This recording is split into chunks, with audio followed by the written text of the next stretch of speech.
ഈ കുട്ടികളെല്ലാം കൂടി അന്നത്തെ മുഖ്യമന്ത്രിയെ സ്വാധീനിച്ച് ആ മുഖ്യമന്ത്രിയുടെ ഓഫീസിൽ നിന്ന് പാലാരിവട്ടം പോലീസ് സ്റ്റേഷനിലേക്ക് വിളിച്ചിട്ട് അവര് എൻ്റെ വൈഫിനെ വന്ന് അറസ്റ്റ് ചെയ്യുകയാണ്.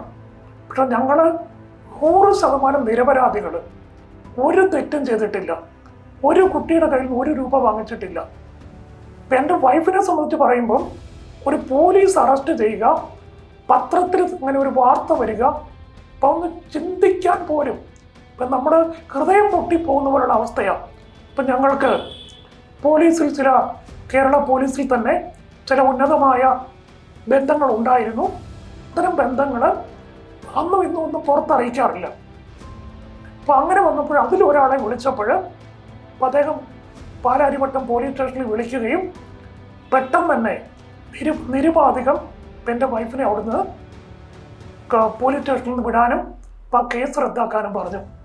ഞാൻ KM തോമസ്. എല്ലാവർക്കും പുതിയൊരു എപ്പിസോഡിലേക്ക് ഹാർദവമായ സ്വാഗതം. കഴിഞ്ഞ എപ്പിസോഡിന്റെ തുടർച്ചയായിട്ടാണ് ഈ എപ്പിസോഡിൽ സംസാരിക്കുന്നത്. അപ്പോഴും നിങ്ങൾ വിചാരിക്കും എന്തുകൊണ്ടാണ് അംഗീകാരമില്ലാത്ത കോളേജുകളിലേക്ക് അഡ്മിഷൻ കൊടുത്തത്. സത്യത്തിൽ ആ കോളേജുകൾ അംഗീകാരമില്ലാത്തതല്ല. എല്ലാ കോളേജുകളും രാജീവ് ഗാന്ധി യൂണിവേഴ്സിറ്റിയുടെയും കർണാടക നഴ്സിംഗ് കൗൺസിലിൻ്റെയും കർണാടക ഗവൺമെൻറ്റിൻ്റെയും അംഗീകാരം ഉണ്ടായിരുന്ന കോളേജാണ്. അപ്പം ആ സമയത്ത് വരെയും ഈ ഇന്ത്യൻ നഴ്സിംഗ് കൗൺസിലിന് വലിയ പ്രാധാന്യമൊന്നും ഇന്നുള്ളതുപോലെ അമിതമായ പ്രാധാന്യമൊന്നും ഉണ്ടായിരുന്നില്ല. കാരണം എൻ്റെ വൈഫിൻ്റെ അനുജത്തി BSc നഴ്സിംഗ് പഠിച്ചതാണ്. അപ്പം അവളിപ്പോൾ അമേരിക്കൻ നേഴ്സാണ്. അപ്പം അവളൊക്കെ പഠിച്ചിരുന്ന സമയത്ത് ഇപ്പം പഠനം കഴിഞ്ഞ് 1-2 വർഷം കഴിഞ്ഞപ്പോഴാണ് INC ഒക്കെ കിട്ടുന്നത്. അപ്പം അന്നത്തെ സംവിധാനം അങ്ങനെയാണ്. കോളേജിൽ വന്ന് പഠിക്കുന്നു, കോളേജിന് യൂണിവേഴ്സിറ്റിയുടെ അംഗീകാരവും ഗവൺമെൻറ്റിൻ്റെ അംഗീകാരവും സ്റ്റേറ്റ് നഴ്സിംഗ് കൗൺസിലിൻ്റെ അംഗീകാരവും ഉണ്ടെങ്കിൽ, കാരണം INC അല്ല പരീക്ഷ നടത്തുന്നതും സർട്ടിഫിക്കറ്റ് ഇഷ്യൂ ചെയ്യുന്നതും, അപ്പം അതൊക്കെ യൂണിവേഴ്സിറ്റിയാണ്. അപ്പം അതുവരെയുള്ള സിസ്റ്റം അങ്ങനെയായിരുന്നു. പലതും ഞങ്ങൾ എന്തെങ്കിലും നിയമവിരുദ്ധ കാര്യങ്ങളൊന്നും ചെയ്തതല്ല. അപ്പം അന്ന് നിലവിലുണ്ടായിരുന്ന നിയമം അനുസരിച്ച് പൂർണ്ണമായിട്ടനുസരിച്ചാണ് ഞങ്ങൾ ഈ കാര്യങ്ങൾ ചെയ്തത്. പക്ഷെ ഇങ്ങനെ ഒരു സർക്കുലർ വന്നപ്പോൾ എന്ത് പറ്റിയെന്ന് ചോദിച്ചാൽ, ബാങ്കുകാർ ലോൺ തരുന്ന കാര്യത്തിൽ പിന്മാറി. അപ്പം അവർ പറഞ്ഞു ഇങ്ങനെ ഒരു സർക്കുലർ വന്നു, അപ്പം ഞങ്ങൾക്കൊന്നും ചെയ്യാൻ പറ്റത്തില്ല. അപ്പം അതുകൊണ്ട് INC അംഗീകാരം എടുത്തു വന്നാൽ ഞങ്ങൾ ലോൺ തരാം, അപ്പം അതുവരെ ഞങ്ങൾക്കൊന്നും ചെയ്യാൻ പറ്റത്തില്ല. പക്ഷെ ആ സമയം എന്ന് പറഞ്ഞാൽ പെട്ടെന്നൊന്നും INC അംഗീകാരം കിട്ടത്തില്ല. അപ്പം അതിന് വീണ്ടും 1 വർഷമോ ചിലപ്പോൾ അതിൽ കൂടുതലൊക്കെ സമയമെടുക്കും. അപ്പം അത്രയും കാലം കുട്ടികൾ ഫീസ് അടയ്ക്കാതെ പഠിക്കുക എന്ന് പറഞ്ഞാൽ ഒരിക്കലും സാധ്യമല്ലാത്തൊരു കാര്യമാണ്. ശരിയല്ലേ? എന്നാൽ പോലും ഞാൻ എല്ലാ മാനേജ്മെൻറ്റുകളോടും പറഞ്ഞു, ഒരു കുട്ടിയെ പോലും മടക്കി വിടരുത്. കാരണം എന്നെ വിശ്വസിച്ചാണ് അവർ വന്നത്. അപ്പം അവർക്കൊരു പ്രയാസം ഉണ്ടാകാൻ പാടില്ല. മാത്രമല്ല, കുട്ടികളെ മടക്കി വിടുന്നത് കൊണ്ട് നിങ്ങൾക്ക് ഒരു നേട്ടം ഉണ്ടാകത്തില്ല, നിങ്ങൾക്ക് നഷ്ടമേ ഉള്ളൂ. അപ്പം അതുകൊണ്ട് ലോൺ കിട്ടിയിട്ട് പണം അടച്ചാൽ മതി, ഇവർ പഠിക്കട്ടെ. അങ്ങനെയും എനിക്ക് മാനേജ്മെൻറ്റിനെ കൺവിൻസ് ചെയ്യാൻ പറ്റി. അപ്പം നിങ്ങളൊന്ന് ഓർത്തു നോക്കിക്കേ. അപ്പം അത് സ്വപ്നത്തിൽ പോലും നടക്കാത്ത ഒരു കാര്യമാണെങ്കിലും എനിക്ക് ആ ഒരു കാര്യം പോലും ചെയ്യാൻ കഴിഞ്ഞു. ഇനി മറ്റൊരു കാര്യം ഞാൻ നിങ്ങളോട് പറയുന്നത്, അപ്പം ആ സമയത്ത് ഒരു കുട്ടിയോട് 10,000 രൂപ വീതം വാങ്ങിക്കുമായിരുന്നെങ്കിൽ 3 കോടി രൂപ എനിക്ക് വാങ്ങിക്കാമായിരുന്നു. പക്ഷെ ഞാൻ ഒരു കുട്ടിയുടെ പക്കൽ നിന്നും 1 രൂപ പോലും വാങ്ങിച്ചിട്ടില്ല. അപ്പം അത്രയും നന്നായിട്ട് എനിക്ക് ആ കാര്യങ്ങൾ ചെയ്യുവാനും കഴിഞ്ഞിരുന്നതാണ്. അപ്പം ഇങ്ങനെ വന്നപ്പോൾ ഈ ലോൺ കിട്ടാൻ ഡിലേ വരുന്നു. പക്ഷെ കോളേജ് പറഞ്ഞു നിങ്ങൾ വിഷമിക്കണ്ട, നിങ്ങൾക്ക് ലോൺ കിട്ടിയിട്ട് പേയ്മെൻറ്റ് അടച്ചാൽ മതി. അപ്പം അതിൽ കൂടുതൽ കോളേജിനൊന്നും ചെയ്യാൻ പറ്റില്ല, എനിക്കും ഒന്നും ചെയ്യാൻ പറ്റില്ല. പക്ഷെ ആ സമയത്ത് വീണ്ടും ഞാൻ മുമ്പ് പറഞ്ഞ ദുഷ്ടശക്തികൾ, നമ്മുടെ ഈ സമൂഹത്തിൽ ഒരുപാട് ദുഷ്ടമനുഷ്യരുണ്ട്. ഇപ്പം നമ്മൾ അവർ ദുഷ്ടന്മാരാണെന്ന് അറിയുന്നില്ല. അപ്പം അവരൊക്കെ നല്ല ആളുകളുടെ മുഖം മൂടിയൊക്കെ അണിഞ്ഞ് പൊതുസമൂഹത്തിൽ ഇങ്ങനെ വിലസുന്ന ഒത്തിരി മുഖം മൂടി അണിഞ്ഞ ചെന്നായ്ക്കളുണ്ട്. പക്ഷെ അവരന്ന് ചെയ്തത് എന്തു ചെയ്തു എന്ന് ചോദിച്ചാൽ, ഈ കുട്ടികളെ പല കോളേജിലും പോയി നിങ്ങളെ ചതിച്ചതാണ്, വഞ്ചിച്ചതാണ്, ലോൺ കിട്ടത്തില്ല, ഇപ്പം ഇങ്ങനെയൊക്കെ പറഞ്ഞ് അപ്പം അവരെന്ത് ചെയ്തു, അപ്പം ആ കുട്ടികളെ അവിടെ നിന്ന് മാറ്റി അടുത്ത വർഷം വേറൊരു കോളേജിലേക്ക് പുതിയതായിട്ട് അഡ്മിഷൻ കൊടുക്കുമ്പോൾ അപ്പം അവർക്ക് കമ്മീഷൻ കിട്ടും. അപ്പോൾ അവർക്ക് ഈസി ആയിട്ട് കാര്യം നടത്താം. അപ്പം അങ്ങനെ കുറേ ശ്രമങ്ങൾ. അപ്പം അതോടൊപ്പം ഒന്ന് നടന്ന മറ്റു രണ്ട് കാര്യങ്ങൾ. ഫസ്റ്റ് വന്നൊരു കാര്യം, ആചാര്യ കോളേജ് RT നഗറിൽ, അപ്പം അവിടെ ഡോക്ടർ വിജയപാൽ റെഡ്ഡി, ഏറ്റവും നല്ല, ബാംഗ്ലൂരിലെ ഏറ്റവും നല്ലൊരു നഴ്സിംഗ് കോളേജാണ്. ഇപ്പോൾ ഡോക്ടർ വിജയപാൽ റെഡ്ഡിയെക്കുറിച്ചും ഒരു കുറ്റം എനിക്ക് പറയാനില്ല. അപ്പം അദ്ദേഹം എന്നെ ആ സമയത്തൊക്കെ ധാരാളം സപ്പോർട്ട് ചെയ്ത നല്ല വ്യക്തിയാണ്. അപ്പം അദ്ദേഹത്തിൻ്റെ കോളേജിൽ കുട്ടികളോട് പറഞ്ഞു. അപ്പം അവർ ആ പറയുന്ന സമയം വരുമ്പോൾ ഒരു 3-4 മാസമായിട്ട് അവിടെ പഠിക്കും, 1 രൂപ പോലും അടച്ചില്ല. അപ്പം അദ്ദേഹത്തിൻ്റെ കോളേജിൽ നിന്ന് പറഞ്ഞു, നിങ്ങൾ ഭക്ഷണത്തിനുള്ള എമൗണ്ട് മാസം മാസം തരണം. എന്താണ്, നിങ്ങളുടെ വീട്ടിൽ നിന്നാലും ഭക്ഷണം കഴിക്കാനൊക്കെ പൈസ വേണ്ടേ? ഇപ്പം എന്നിട്ട് ബാക്കി ഫീസൊക്കെ ലോൺ കിട്ടുമ്പോൾ അടച്ചാൽ മതി. പിന്നെ നിങ്ങൾ അടയ്ക്കുന്ന ഭക്ഷണത്തിൻ്റെ എമൗണ്ട് ഞങ്ങൾ റീഫണ്ട് തരാം. അപ്പം അത്രയും ഒന്ന് പറഞ്ഞപ്പോഴേക്കും കുട്ടികൾ വാക്കുവ്യത്യാസം കാണിച്ചു. ഞങ്ങളിനി പഠിക്കുന്നില്ല എന്ന് പറഞ്ഞ്. അപ്പം അവിടെ ജനറൽ നഴ്സിംഗിൽ 60 പേരുണ്ടായിരുന്നതിൽ ഒരു 10-40 പേര് ഞങ്ങളിനി പഠിക്കുന്നില്ല, ഞങ്ങൾ പോകുക, തിരിച്ചു പോവുക. അപ്പം അതൊക്കെ പുറമേ നിന്നുള്ള ഏതോ വ്യക്തികളുടെ ഇടപെടൽ കൊണ്ടാണ് അങ്ങനെയൊക്കെ ഒന്ന് സംഭവിക്കുന്നത്. ഇപ്പം ഞാൻ അവരോട് പറഞ്ഞു, ഞാൻ സാറിനോട് സംസാരിക്കാം, നിങ്ങൾക്ക് ഇനി പൈസ അടയ്ക്കാതെ ആണെങ്കിലും പഠിക്കാനുള്ള കാര്യങ്ങളൊക്കെ ചെയ്യാം. ഇല്ല, വേണ്ട വേണ്ട, ഒന്നും വേണ്ട, ഞങ്ങൾ പോകുക. അപ്പം അത്രയും നല്ല കോളേജിൽ 1 രൂപ പോലും അടയ്ക്കാതെ ഒരു 3-4 മാസം പഠിച്ചു, 4-5 മാസം പഠിച്ചു. ഇപ്പം എന്നിട്ട് അവർ ഒരു സുപ്രഭാതത്തിൽ 1 രൂപ പോലും കൊടുക്കാതെ മടങ്ങിപ്പോവുകയാണ്. അപ്പം അങ്ങനെ വന്നപ്പോഴാണ് വീണ്ടും പെട്ടെന്ന് ബാംഗ്ലൂരിൽ ഹിന കോളേജിലെ, ഇപ്പം ഹിന കോളേജിൻ്റെ ഫസ്റ്റ് ബാച്ചാണ്, തലേ വർഷം SP കോളേജാണ് ഞാൻ ഫസ്റ്റ് മുഴുവൻ സീറ്റും ഫില്ല് ചെയ്തത്. അപ്പം അവിടെ ഇപ്പം അവിടുത്തെ മാഡം ഇപ്പം ആ കുട്ടികളോട് പറഞ്ഞു, യൂണിവേഴ്സിറ്റിയിലാണ്ട് 3000 രൂപയോ മറ്റേ എലിജിബിലിറ്റി ഫീസ് അടയ്ക്കണം. അപ്പം അത് നിങ്ങൾ അടയ്ക്കുക. കാരണം നിങ്ങൾക്ക് വേണ്ടി ഞങ്ങൾ ഇത്രയും നാൾ ക്ലാസ്സുകൾ ഫ്രീ ആയിട്ട് തന്നു, ഫുഡ് തന്നു, അക്കോമഡേഷൻ തന്നു, യൂണിഫോം, ടെക്സ്റ്റ് ബുക്ക് എല്ലാം ഫ്രീ ആയിട്ട് കൊടുത്തു. ഇനിയിപ്പോൾ യൂണിവേഴ്സിറ്റി ഫീസ് കൂടെ ഞങ്ങൾ എങ്ങനെയാണ് അടയ്ക്കുന്നത്?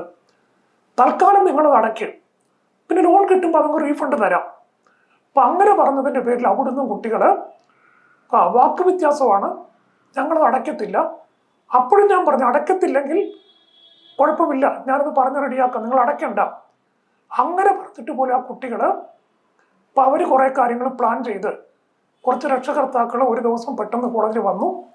അപ്പോൾ അവർ വലിയ കലഹമുണ്ടാക്കുന്ന രീതിയിൽ സംസാരിച്ചിട്ട് പറഞ്ഞു, നിങ്ങൾ വാക്ക് വ്യത്യാസം കാണിച്ചു, ഞങ്ങളുടെ കുട്ടികൾ ഇനി ഇവിടെ പഠിക്കുന്നില്ല, അപ്പം ഞങ്ങളെല്ലാവരും മടങ്ങിപ്പോവുകയാണ്. ഇപ്പം ചെയർമാൻ വളരെ നല്ല മനുഷ്യനാണ്. അപ്പം അദ്ദേഹം അവരോട് ഇപ്പം രാത്രി വൈകുന്നത് വരെ സംസാരിച്ചു ഏറെക്കുറെ അവരൊക്കെ കൺവിൻസ് ആകുന്നത് പോലെ. ഇപ്പോൾ സാറ് പറഞ്ഞു, പൈസ എങ്ങനെയാണ് തരേണ്ട, കുഴപ്പമില്ല, നിങ്ങളുടെ ബുദ്ധിമുട്ട് മനസ്സിലായി. അപ്പം അങ്ങനെ ആരും മടങ്ങിപ്പോകാതെ അപ്പം അവിടെ കണ്ടിന്യൂ ചെയ്യത്തക്ക രീതിയിൽ തീരുമാനമെടുത്തു. അപ്പം അത്തരം ഒരു തീരുമാനം എടുത്തപ്പോൾ അതിൽ നിന്ന് 2-3 പേര് എഴുന്നേറ്റിട്ട് അപ്പം അവർ പ്ലാൻ ചെയ്തിട്ട് വന്നവരാ. അപ്പം അവർ പറഞ്ഞു, ഞങ്ങൾ എന്താണേലും പോകുക, അപ്പം ആരൊക്കെയാണോ പോരാൻ താല്പര്യം ഞങ്ങളുടെ കൂടെ പോരും, അപ്പം ആരൊക്കെയാണ് ഇവിടെ നിൽക്കാൻ താല്പര്യം ഇവിടെ നിന്നു.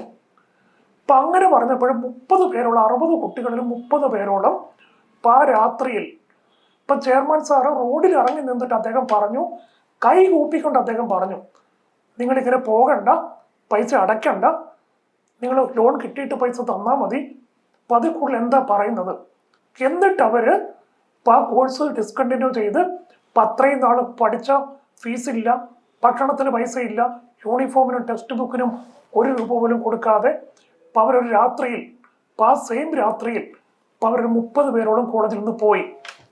ഈ 2 കോളേജ് ഇത്ര കുട്ടികൾ പോയപ്പോഴേക്കും അപ്പം അതിങ്ങനെ കാട്ടുതീ പോലെ മറ്റു കോളേജിലേക്ക് പടർന്നു. അപ്പം ആ സമയത്ത് സംഭവിച്ചത്, വേറെ പല കോളേജുകളിലും ആ സമയത്ത് 10-27 വയസ്സ് പ്രായമുള്ള പെൺകുട്ടികളും ആൺകുട്ടികളും ഒക്കെ ഒന്ന് പഠിക്കാൻ വന്നിരുന്നു. ഞാൻ വിചാരിച്ചു, ഇവരൊക്കെ രക്ഷപ്പെടുമല്ലേ, പാവങ്ങളല്ലേ, അപ്പം അവർ രക്ഷപ്പെടട്ട്. പക്ഷെ ആ സമയമായപ്പോഴത്തേക്കും പെൺകുട്ടികൾ കുറേ പേർക്ക് വിവാഹാലോചന, കുറച്ച് പേർക്ക് മറ്റ് ഗൾഫ് രാജ്യങ്ങളിൽ പോകാനുള്ള അവസരങ്ങൾ, ഇങ്ങനെയൊക്കെ കുറേ പേർക്കൊക്കെ കുറേ അവസരങ്ങളൊക്കെ വന്നു. അപ്പോൾ അവർക്കാർക്കും എനിക്ക് ഗൾഫിൽ പോകാൻ അവസരം വന്നു, ഞാൻ ഡിസ്കണ്ടിന്യൂ ചെയ്യുവാണ്, എനിക്ക് കല്യാണം വന്നു, ഞാൻ ഡിസ്കണ്ടിന്യൂ ചെയ്യുവാണ്, ഇതൊന്നും പറയാൻ പറ്റത്തില്ല. പക്ഷേ ഈ ഒരു കാര്യം മറയാക്കിക്കൊണ്ട് ഒരു 10-500 കുട്ടികളോളം ഡിസ്കണ്ടിന്യൂ ചെയ്തു. അപ്പോൾ ഈ ഡിസ്കണ്ടിന്യൂ ചെയ്തവരുടെ ഒരു ഡിമാൻഡ് എന്ന് പറയുന്നത്, അവരുടെ സർട്ടിഫിക്കറ്റും എല്ലാം അവർക്ക് നിരുപാധികം മടക്കി കൊടുക്കണം. ഇപ്പം കോളേജ് പറയുന്നു അപ്പം അതെങ്ങനെ പറ്റും, ഒരു പൈസ തരാതെയാണ് ഇവർ ഒന്ന് ജോയിൻ ചെയ്തത്, ഇത്രയും നാൾ ഇവിടെ പഠിച്ചു, അപ്പം അവർക്ക് വേണ്ടി ഭക്ഷണം കൊടുത്തു, യൂണിഫോം, ടെക്സ്റ്റ് ബുക്ക് കാര്യങ്ങളൊക്കെ കൊടുത്തു, പഠിപ്പിച്ചതിന് ഒരു ഫീസും തരണ്ട, പക്ഷെ ഭക്ഷണം കഴിച്ചതിനും താമസിച്ചതിനും യൂണിഫോം കൊടുത്തതിനും അപ്പം അങ്ങനെയുള്ള എമൗണ്ടെങ്കിലും തരണ്ടേ, ഒരു 10-25,000 രൂപയെങ്കിലും അടയ്ക്കാൻ പറ. തികച്ചും ന്യായമായിട്ടുള്ള കാര്യമാണ്. പക്ഷെ ഇവരെന്ത് ചെയ്തു, ഇല്ല ഞങ്ങൾ 1 രൂപ പോലും കൊടുക്കത്തില്ല, ഞങ്ങളുടെ സർട്ടിഫിക്കറ്റ് കിട്ടണം. ഈ 500ഓളം കുട്ടികൾ അപ്പം അവർ പലതരത്തിൽ കേരളത്തിലെ പത്രമാധ്യമങ്ങളെ ഒക്കെ സ്വാധീനിച്ച് കള്ളത്തരങ്ങൾ പറഞ്ഞിട്ട് അപ്പം അവർ ഞങ്ങളുടെ ഓഫീസിൽ, അപ്പം ആ സമയത്ത് ഞങ്ങൾക്ക് എറണാകുളത്ത് ഓഫീസുണ്ട്, അപ്പം എനിക്ക് ആ സമയത്ത് ബാംഗ്ലൂർ റിച്ച്മണ്ട് സർക്കിളിൽ ഹോക്കി സ്റ്റേഡിയത്തിന് തൊട്ട് മുൻപിൽ 4000 സ്ക്വയർ ഫീറ്റിലുള്ള ഫുള്ളി ഫർണിഷ്ഡ് ആയിട്ടുള്ള ഒരു ഓഫീസ് ഉണ്ടായിരുന്നു. അപ്പം ഞാൻ അവിടെയാണ് താമസിച്ചുകൊണ്ട് വരുന്നത്. അപ്പം ആ ഒരു സമയത്താണ് ഇത്രമാത്രം വലിയൊരു പ്രതിസന്ധി വരുന്നത്. ഇങ്ങനെ ഒരു പ്രതിസന്ധി വന്നപ്പോൾ ഇപ്പം എൻ്റെ വൈഫാണ് ആ സമയത്ത് എറണാകുളത്തെ ഓഫീസ് നോക്കിക്കൊണ്ടിരുന്നത്. അപ്പം ഞാൻ Bangalore office take care of ചെയ്യുന്നു. അപ്പം ഞാൻ ബാംഗ്ലൂരിൽ നിന്നും കേരളത്തിലേക്ക് പോവുകയാണെങ്കിൽ ബാംഗ്ലൂരിലെ കോളേജുകൾ ഈ കുട്ടികളെ എല്ലാവരും വേണേൽ പറഞ്ഞു വിടും. ഒരു 3000 പേരുടെ ജീവിതത്തെ അത് ബാധിക്കും. അപ്പം അതുകൊണ്ട് ഞാൻ വിചാരിച്ചു എത്ര പ്രതിസന്ധി ഉണ്ടെങ്കിലും ഇപ്പം ഞാൻ അവിടെ നിന്ന് ഇപ്പം ആ 3000 കുട്ടികളിൽ ഒരു 2500 പേരെയെങ്കിലും ടേക്ക് കെയർ ഓഫ് ചെയ്യണം, രക്ഷിക്കണം. പക്ഷേ മനസ്സുണ്ടായിരുന്നെങ്കിൽ എല്ലാ കുട്ടികൾക്കും രക്ഷപ്പെടാമായിരുന്നു. അപ്പം അങ്ങനെ അന്ന് ഞാൻ വളരെ ത്യാഗം സഹിച്ച് അങ്ങനെ വരുമ്പോൾ എൻ്റെ കയ്യിൽ പണമില്ല. കാരണം ഓരോ മാസവും എക്സ്പെൻസ് ഉണ്ട്, 1 രൂപ റവന്യൂ വരുന്നില്ല മാസങ്ങളായിട്ട്. പുതിയ അഡ്മിഷൻ നടക്കേണ്ട സമയമാണ്. ഈ 500 പേര് മടങ്ങിപ്പോയി. അപ്പം അവർ പ്രശ്നം ഉണ്ടാക്കുന്നത് കൊണ്ട് പുതിയ അഡ്മിഷൻ ഒന്നും നടക്കുന്നില്ല. അപ്പം അങ്ങനെ വന്നപ്പോൾ സ്റ്റാഫിന് സാലറി കൊടുക്കാനില്ല, റെന്റ് കൊടുക്കാനില്ല. ചുരുക്കി പറഞ്ഞാൽ ഏതാനും മാസം കഴിയുമ്പോഴേക്കും ഇപ്പം എൻ്റെ വൈഫ് അന്ന് എറണാകുളം ഓഫീസ് ആ ഒരു സാഹചര്യത്തിൽ ഒറ്റയ്ക്ക് മാനേജ് ചെയ്ത് വളരെയധികം പ്രതിസന്ധി അനുഭവിച്ചു. അപ്പം ഞാൻ അതിനേക്കാൾ പ്രതിസന്ധികൾ ബാംഗ്ലൂരിൽ ഞാനും അനുഭവിച്ചു. അപ്പം അങ്ങനെ നിൽക്കുമ്പോൾ മറ്റൊരു കാര്യം കൂടി സംഭവിച്ചത്, ഈ കുട്ടികളെല്ലാം കൂടി അന്നത്തെ മുഖ്യമന്ത്രിയെ സ്വാധീനിച്ച് അപ്പം ആ മുഖ്യമന്ത്രിയുടെ ഓഫീസിൽ നിന്ന് പാലാരിവട്ടം പോലീസ് സ്റ്റേഷനിലേക്ക് വിളിച്ചിട്ട് അപ്പം അവർ എൻ്റെ വൈഫിനെ വന്ന് അറസ്റ്റ് ചെയ്യുകയാണ്. പക്ഷെ ഞങ്ങൾ 100% നിരപരാധികൾ, ഒരു തെറ്റും ചെയ്തിട്ടില്ല, ഒരു കുട്ടിയുടെ കയ്യിൽ നിന്ന് 1 രൂപ വാങ്ങിച്ചിട്ടില്ല, തെറ്റായിട്ടുള്ള ഒരു കാര്യവും ചെയ്തിട്ടില്ല. പക്ഷെ ഇതൊക്കെ ആര് മനസ്സിലാക്കാനോ? അപ്പം അങ്ങനെ അന്ന് ഞങ്ങളുടെ മകൾക്കന്ന് 7 വയസ്സ് പ്രായം, മകൻ ആ സമയത്ത് 3 വയസ്സ് പ്രായം. അത്രയും ചെറിയ കുട്ടികളാണ്. അപ്പം അറസ്റ്റ് ചെയ്യാൻ വന്ന 2 ഓഫീസർമാരും ഞങ്ങളുടെ നാട്ടുകാരും എൻ്റെ അനുജന് പരിചയമുള്ളവരുമായിരുന്നു. പക്ഷെ അതുകൊണ്ട് എന്ത് കാര്യം, അപ്പം അവർക്ക് മുഖ്യമന്ത്രിയുടെ ഓർഡർ കിട്ടിയിട്ട് വരുമ്പോൾ അപ്പം അവർക്ക് പിന്നെ ഒന്നും ചെയ്യാൻ പറ്റത്തില്ലല്ലോ. പക്ഷെ അവർ വളരെ മാന്യമായിട്ടൊക്കെ പെരുമാറി പോലീസ് സ്റ്റേഷനിൽ കൊണ്ടുവന്നു. ഇപ്പം എൻ്റെ വൈഫിനെ സംബന്ധിച്ച് പറയുമ്പം ഒരു പോലീസ് അറസ്റ്റ് ചെയ്യുക, പത്രത്തിൽ അങ്ങനെ ഒരു വാർത്ത വരിക, അപ്പം ഒന്ന് ചിന്തിക്കാൻ പോലും ഇപ്പം നമ്മുടെ ഹൃദയം പൊട്ടിപ്പോകുന്ന പോലുള്ള അവസ്ഥയാണ്. ഈ കുട്ടികളെല്ലാം കൂടി അന്നത്തെ മുഖ്യമന്ത്രിയെ സ്വാധീനിച്ച് അപ്പം ആ മുഖ്യമന്ത്രിയുടെ ഓഫീസിൽ നിന്ന് പാലാരിവട്ടം പോലീസ് സ്റ്റേഷനിലേക്ക് വിളിച്ചിട്ട് അപ്പം അവർ എൻ്റെ വൈഫിനെ വന്ന് അറസ്റ്റ് ചെയ്യുകയാണ്. പക്ഷെ ഞങ്ങൾ 100% നിരപരാധികൾ, ഒരു തെറ്റും ചെയ്തിട്ടില്ല, ഒരു കുട്ടിയുടെ കയ്യിൽ നിന്ന് 1 രൂപ വാങ്ങിച്ചിട്ടില്ല, തെറ്റായിട്ടുള്ള ഒരു കാര്യവും ചെയ്തിട്ടില്ല. പക്ഷെ ഇതൊക്കെ ആര് മനസ്സിലാക്കാനോ? അപ്പം അതുപോലെ സത്യസന്ധയായിട്ട് വളർത്തിക്കൊണ്ട് വന്ന മകളാണ്. അപ്പം ആ മകളെ പോലീസ് അറസ്റ്റ് ചെയ്തു, തന്നെ ജയിലിൽ പോകേണ്ടി വരിക, പത്രത്തിൽ വാർത്ത വരിക, തനിക്കതൊന്നും ചിന്തിക്കാൻ പോലും പറ്റത്തില്ല. എനിക്കും അത് ഒരിക്കലും ചിന്തിക്കാൻ പറ്റുന്നില്ല. പക്ഷെ എന്ത് ചെയ്യാം? ഇപ്പം ഞാൻ ആ സമയത്ത് ഇപ്പോൾ ബാംഗ്ലൂരിലുണ്ട്. ഞാനപ്പോഴും ആചാര്യ കോളേജിൻ്റെ ഡോക്ടർ വിജയഭാരതിയെ ഞാൻ ഈ കാര്യം പറഞ്ഞു. അപ്പം അദ്ദേഹം പറഞ്ഞു അദ്ദേഹത്തിന് ബന്ധുവാണെന്ന് ശങ്കർ റെഡ്ഡി എന്ന് പറയുന്ന IPS ഓഫീസർ. അപ്പം ഞാൻ ശങ്കർ റെഡ്ഡിയെ വിളിച്ച് പറയാം. ഇങ്ങനെ പലർക്കും പല കണക്ഷനൊക്കെ ഉണ്ട്. പക്ഷെ അതൊക്കെ നോക്കിയിട്ട് വന്നതൊന്നും നടന്നില്ല. ലാസ്റ്റ് ഈ പോലീസുകാർ എഴുതേണ്ട ഡോക്യുമെന്റ് ഒക്കെ എഴുതി പൂർത്തീകരിക്കുന്ന ഘട്ടം എത്തി. ജയിലിലേക്ക് പോകേണ്ടി വരുമെന്ന പോലെ ഒരു അവസ്ഥ എത്തി. പക്ഷെ അത് ചിന്തിക്കാൻ പോലും പറ്റത്തില്ല. അപ്പൊ അങ്ങനെ സംഭവിച്ചാൽ തീർച്ചയായിട്ടും എൻ്റെ വൈഫിന്റെ മനസ്സിന്റെ സമനില പോലും തെറ്റിപ്പോകും. അപ്പൊ അത്ര വലിയൊരു അവസ്ഥയാണ്. ഓർക്കുക, ഇപ്പൊ ഞങ്ങൾ കേരളത്തെ മാറ്റിമറിക്കാൻ വേണ്ടി 3000 കുട്ടികളുടെ, തുടർന്ന് 1000കണക്കിന് കുട്ടികളുടെ ജീവിതം മെച്ചമാക്കാൻ വേണ്ടി നല്ല ഉദ്ദേശത്തോടെ ചെയ്ത കാര്യം എത്തി വന്ന ലെവലൊന്ന് മനസ്സിലാക്കണം. അപ്പൊ അങ്ങനെ വന്നപ്പോൾ പെട്ടെന്ന് ഇപ്പൊ ഞങ്ങൾക്ക് പോലീസിൽ കേരള പോലീസിൽ തന്നെ ചില ഉന്നതമായ ബന്ധങ്ങൾ ഉണ്ടായിരുന്നു. അപ്പൊ അത്തരം ബന്ധങ്ങൾ അന്നും ഇന്നും ഒന്നും പുറത്തറിയിക്കാറില്ല. അപ്പൊ അങ്ങനെ വന്നപ്പോൾ അതിലൊരാളെ വിളിച്ചപ്പോൾ അദ്ദേഹം പാലാരിവട്ടം പോലീസ് സ്റ്റേഷനിൽ വിളിക്കുകയും പെട്ടെന്ന് തന്നെ നിരുപാധികം എൻ്റെ വൈഫിനെ അവിടുന്ന് പോലീസ് സ്റ്റേഷനിൽ നിന്ന് വിടാനും ആ കേസ് റദ്ദാക്കാനും പറഞ്ഞു. മാത്രമല്ല ഓഫീസർ അന്നത്തെ അവിടെ ഉണ്ടായിരുന്ന ഓഫീസറെ ഒരുപാട് വഴക്ക് പറയുകയും ഷൗട്ട് ചെയ്യുകയും ഒക്കെ ചെയ്തു. കാരണം കാര്യം അറിഞ്ഞിട്ട് വേണ്ട ഒരാളെ അറസ്റ്റ് ചെയ്യാൻ വേണ്ടിയിട്ട്. അപ്പം അങ്ങനെ എൻ്റെ വൈഫ്, മാത്രമല്ല അതിന് പ്രധാനപ്പെട്ട ഒരു കാരണം, ഈ വിഷയം അറിഞ്ഞപ്പോൾ എൻ്റെ വൈഫ് എൻ്റെ മദറിനോട് വിളിച്ചു പറഞ്ഞു. മദറിൽ അപ്പോൾ ദൈവസന്നിധിയിൽ ഒരു തീരുമാനമെടുത്തു, എൻ്റെ മകളെ ഈ പോലീസ് സ്റ്റേഷനിൽ നിന്ന് പുറത്ത് വിടാതെ ഞാൻ എഴുന്നേക്കത്തില്ല. അപ്പം അത്ര ഒരു തീരുമാനമെടുത്ത് പ്രാർത്ഥിച്ചു. അപ്പം ഞാനും പലരോടും പ്രാർത്ഥിക്കാൻ പറഞ്ഞു. അപ്പം അങ്ങനെ ദൈവത്തിൻ്റെ ഒരു അത്ഭുത പ്രവൃത്തി അവിടെ നടന്നു. അപ്പം അങ്ങനെ നിരുപാധികമായിട്ട് അപ്പോൾ തന്നെ വിട്ടയച്ചു. അപ്പം അതിനുശേഷം എനിക്ക് സംഭവിച്ചത്, അപ്പം എന്നോടും ഇതുപോലെ പോലീസ് സ്റ്റേഷനിൽ ചെല്ലണം എന്നൊക്കെ പറഞ്ഞു. ഞാനപ്പോൾ ഹൈക്കോടതിയിൽ പോയി മുൻകൂർ ജാമ്യം എടുത്തു. അപ്പം ആ ഒരു ജാമ്യം ഹൈക്കോടതിയിൽ നിന്ന് എൻ്റെ പക്കൽ ഉണ്ടല്ലോ. മാത്രമല്ല ആ സമയത്ത് ഞങ്ങളുടെ ഓഫീസിന് ഹൈക്കോടതി ഇടപെട്ട് പോലീസ് പ്രൊട്ടക്ഷനും ഉണ്ട്. പോലീസ് പ്രൊട്ടക്ഷനോട് കൂടിയാണ് ആ സമയത്ത് ഞങ്ങൾ ഓഫീസ് നടത്തിക്കൊണ്ടിരുന്നത്. അപ്പം അങ്ങനെ ഞാൻ പോലീസ് സ്റ്റേഷനിൽ ചെല്ലുമ്പോൾ അവർ മറ്റൊരു കേസ്, വെറുതെ വ്യാജമായിട്ടുള്ളൊരു കേസാണ്. അപ്പം അങ്ങനെ ഒരു കേസ് ഉണ്ടാക്കി എന്നെ അവിടെ അറസ്റ്റ് ചെയ്യുവാണ്. എന്നെ അറസ്റ്റ് ചെയ്തപ്പോൾ എനിക്കും ഇങ്ങനെ ഒരു അറസ്റ്റ്, പോലീസ് സ്റ്റേഷൻ, കോടതി, ജയിൽ, ഇതൊന്നും എൻ്റെ ജീവിതത്തിൽ സ്വപ്നത്തിൽ പോലും, കാരണം ഞാൻ അങ്ങനെയുള്ള ഒരു വ്യക്തിയല്ല. അപ്പം അതൊന്നും സ്വപ്നത്തിൽ പോലും ചിന്തിക്കാൻ പറ്റുന്ന കാര്യമല്ല. പക്ഷെ എന്ത് ചെയ്യാം, ഒരു വൈകുന്നേര സമയമാണ്, അന്ന് രാത്രി മുഴുവനും.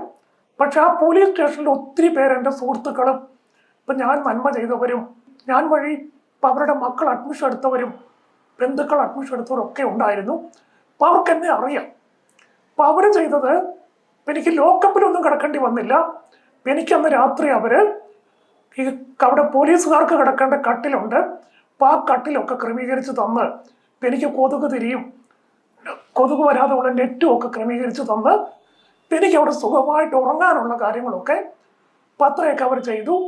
പിറ്റേ ദിവസം രാവിലെ അപ്പം അവിടെ തന്നെ കുളിക്കാനും ഫ്രഷ് ആകാനും അപ്പം അങ്ങനെയുള്ള കാര്യങ്ങളൊക്കെ എനിക്ക് ചെയ്തു. എന്നോട് ഭക്ഷണം കഴിക്കുന്ന കാര്യം പറഞ്ഞു. അപ്പം ഞാനപ്പം ദൈവത്തോടൊരു തീരുമാനമെടുത്തു, ഈ കാര്യത്തിലൊരു തീരുമാനം ഉണ്ടായിട്ടേ ഞാൻ ഭക്ഷണം കഴിക്കത്തുള്ളൂ, ഞാൻ വെള്ളം കുടിക്കത്തുള്ളൂ എന്നൊരു തീരുമാനം ഞാൻ ആ സമയത്ത് ദൈവത്തോടെടുത്തു. അപ്പം ഞാൻ ഭക്ഷണം കഴിച്ചില്ല, വെള്ളം കുടിച്ചില്ല. പിറ്റേ ദിവസം എന്നെ കോടതിയിലേക്ക് കൊണ്ടുപോയി. അപ്പോൾ അഡ്വക്കേറ്റ് ഉൾപ്പെടെ എല്ലാവരും വിചാരിക്കുന്നത് ഇപ്പോൾ റിമാൻഡ് ചെയ്യും, ജയിലിൽ അയക്കും, ഇങ്ങനെയൊക്കെ എല്ലാവരും ചിന്തിച്ചു. ഇപ്പം എന്നാൽ അന്നും അവിടെയും ഒരു അത്ഭുതം നടന്നു. അപ്പം അങ്ങനെ ഒരു ബുദ്ധിമുട്ടും വരാതെ, അപ്പം അവിടുന്ന് ഒരു പ്രയാസവും കൂടാതെ ഇപ്പം ജഡ്ജിക്ക് ആ കേസ് ഷീറ്റ് വായിച്ചപ്പോൾ ഇപ്പം ഞാൻ നിരപരാധിയാണെന്നും, ഇപ്പം ഞാൻ ഒരാളോടും പണം വാങ്ങിയിട്ടില്ല, ഇപ്പം ഞാൻ ആരെയും ചതിച്ചിട്ടില്ല, ഇപ്പം ഞാൻ ആരെയും വഞ്ചിച്ചിട്ടില്ല, അപ്പം അതവിടെ മജിസ്ട്രേറ്റിന് ബോധ്യമായി. അപ്പം അദ്ദേഹം റിമാൻഡ് ചെയ്യാതെ, ജയിലിൽ പോകാതെ അപ്പോൾ തന്നെ ദൈവം അത്ഭുതം പ്രവർത്തിച്ചിട്ട് എനിക്കും അവിടെ നിന്ന് പുറത്തു വരുവാൻ, ഇതൊക്കെ എൻ്റെ ജീവിതത്തിൽ ഞാൻ അത്ഭുതത്തിൻ്റെ അത്ഭുതമാണ് എൻ്റെ ജീവിതത്തിൽ സംഭവിച്ചത്. പക്ഷേ മറുവശത്ത് സാമ്പത്തികമായിട്ട് തകർന്ന് തരിപ്പണമായി, 1 രൂപ പോലും കയ്യിലില്ല, എന്ത് ചെയ്യണമെന്ന് അറിയത്തില്ല.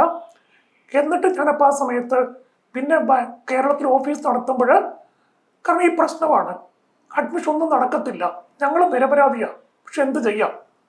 അപ്പം എനിക്കിപ്പോഴും മാധ്യമങ്ങളോടും പോലീസ് ഡിപ്പാർട്ട്മെൻറ്റോട് പറയാനുള്ളത്, ദയവ് ചെയ്ത് നിരപരാധികളെ ഇങ്ങനെ വേട്ടയാടരുത്.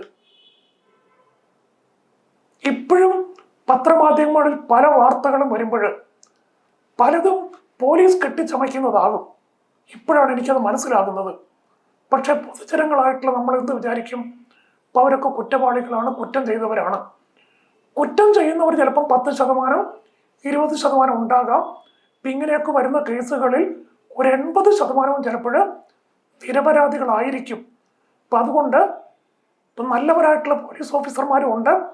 അപ്പം അവരോടൊക്കെ എനിക്ക് പറയാനുള്ളത്, ഇപ്പം നിരപരാധികളെ പിടിച്ചിങ്ങനെ ജയിലിലാക്കിയാൽ നിങ്ങളുടെ എന്താ തലമുറകൾ പോലും നശിച്ചു പോകും. ഒരിക്കലും അങ്ങനെ ചെയ്യരുത്. പിന്നെ ഈ പോലീസ് ഓഫീസർമാർ എന്ത് ചെയ്യും? ഒരാളെ കള്ളക്കേസിൽ കുടുക്കി അവരെ കൊണ്ട് ജയിലിൽ അടച്ച് അത് മീഡിയയിൽ വരുത്തിയാൽ അവർക്കത് ക്രെഡിറ്റാ.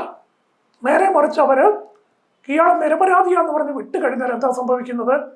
കൈക്കൂലി വാങ്ങിച്ചിട്ടോ മറ്റു രീതിയിലോ വിട്ടതാണെന്ന് ആളുകൾ തെറ്റിദ്ധരിക്കാനും ഇടയുണ്ടാകും. ഇപ്പം ഇങ്ങനെയുണ്ട്. അപ്പം അതുകൊണ്ട് ഈ പോലീസ് ഓഫീസർമാരൊക്കെ തീർച്ചയായിട്ടും അതായത് സത്യസന്ധരായിട്ട് പ്രവർത്തിക്കുന്ന നല്ലവരായിട്ടുള്ള എത്രയോ പോലീസ് ഓഫീസർമാരുണ്ട്. ഇപ്പം അന്ന് എന്നെ അറസ്റ്റ് ചെയ്യാൻ വേണ്ടി ഇങ്ങനെയുള്ള കാര്യങ്ങളൊക്കെ ചെയ്ത പോലീസ് ഓഫീസറും അദ്ദേഹം പിന്നീട് ഈ കേസുമായിട്ട് ബന്ധപ്പെട്ട് ബാംഗ്ലൂരിൽ വരാനൊക്കെ ഇടയായി. ആ സമയത്ത് അദ്ദേഹം രാജീവ് ഗാന്ധി യൂണിവേഴ്സിറ്റി വന്നിട്ടാണ് കുറേ കുട്ടികളുടെ സർട്ടിഫിക്കറ്റൊക്കെ തിരിച്ചു വാങ്ങിച്ചുകൊണ്ട് വന്നത്. അപ്പം ഞാനും കൂടെ അതിനുവേണ്ട സപ്പോർട്ട് കൊടുത്തു. അപ്പം അംഗീകാരമില്ലാത്ത കോളേജ് ആയിരുന്നുവെങ്കിൽ ഒരിക്കലും സർട്ടിഫിക്കറ്റ് യൂണിവേഴ്സിറ്റിയിൽ വരത്തില്ല. അപ്പം അങ്ങനെ ഇത് സത്യം പറഞ്ഞാൽ ഒരു സൂപ്പർ ഹിറ്റ് സിനിമയാകേണ്ട ഒരു കഥയാണ്. പിന്നെ എനിക്കിത് ഒത്തിരി നന്നായിട്ട് പ്രസന്റ് ചെയ്യാനൊന്നും അറിയത്തില്ല. ഇപ്പം ഞാനിത് പറയുന്നതിനകത്ത് കുറച്ചുകൂടി ഇത് നല്ല രീതിയിൽ പ്രസന്റ് ചെയ്യുവാണെങ്കിൽ ഇത് എത്ര വലിയൊരു സംഭവം, കേരളം മുഴുവൻ ചർച്ചാ വിഷയമാകേണ്ട ഒരു സംഭവമാണിത്. ഓക്കെ, അങ്ങനെ വന്ന് ഇപ്പം ഞങ്ങൾക്ക് റിച്ച്മണ്ട് സർക്കിൾ ഓഫീസ് റെന്റ് കൊടുക്കാനില്ല, പടച്ചു പൂട്ടി. അപ്പം അവിടെ ഒരുപാട് ഫർണിച്ചർ ഉണ്ടായിരുന്നു. അപ്പം അതൊക്കെ ആ സമയത്ത് ബാംഗ്ലൂരുള്ള ഒരു കോളേജുകാരൻ്റെ രക്ഷയ്ക്കായിട്ട് വന്നു. അപ്പം അവർ പറഞ്ഞു, ഈ ഫർണിച്ചറൊക്കെ ഞങ്ങളുടെ കോളേജിലേക്ക് കൊണ്ടുപോരെ, എനിക്ക് അവിടെ സേഫായിട്ട് താമസ സൗകര്യം ഓഫീസും ഒക്കെ തരാം, എന്നെ അവിടുത്തെ ഡയറക്ടറാക്കാം. പക്ഷെ അവർ എന്നെ നന്നായിട്ട് ചീറ്റ് ചെയ്തു. ഇപ്പോഴും ആ ഫർണിച്ചറൊക്കെ ഇപ്പം അവരുടെ കോളേജിൽ കിടപ്പുണ്ട്. ഇപ്പം ഞാൻ ആ കോളേജിൻ്റെ പേരൊന്നും പറയുന്നില്ല. അപ്പം അവരെന്നെ കോളേജിൻ്റെ ഡയറക്ടറാക്കി എല്ലാം ചെയ്തതാണ്. പക്ഷെ തക്ക സമയം വന്നപ്പോൾ നല്ല രീതിയിലുള്ള ചതിവ് അപ്പം അവരും എന്നോട് ചെയ്തു. ഇപ്പം ഏത് കോളേജ് എന്താണെന്ന് ഞാനിപ്പോഴും പറയുന്നില്ല. പിന്നെ ഞാൻ ചെറിയ apartment KR പുറത്തിനടുത്ത് SMR Vinay estate എന്ന് പറയുന്ന ഒരു അപ്പാർട്ട്മെൻറ്റിൽ, ചെറിയൊരു അപ്പാർട്ട്മെൻറ്റ്, അപ്പം അവിടെ പോയി താമസിച്ച് റെന്റ് കൊടുക്കാൻ പോലും വഴിയില്ലാത്ത അവസ്ഥയിലെത്തി. അപ്പം അങ്ങനെ നിൽക്കുമ്പോൾ നാട്ടിൽ മുഴുവൻ പ്രചാരണം ഞാൻ കുട്ടികളെ കളിപ്പിച്ച് കോടിക്കണക്കിന് രൂപ പൈസ ഉണ്ടാക്കിയെന്നാണ്. നമ്മുടെ സമൂഹത്തിൻ്റെ അവസ്ഥ നിങ്ങളൊന്ന് മനസ്സിലാക്കുക.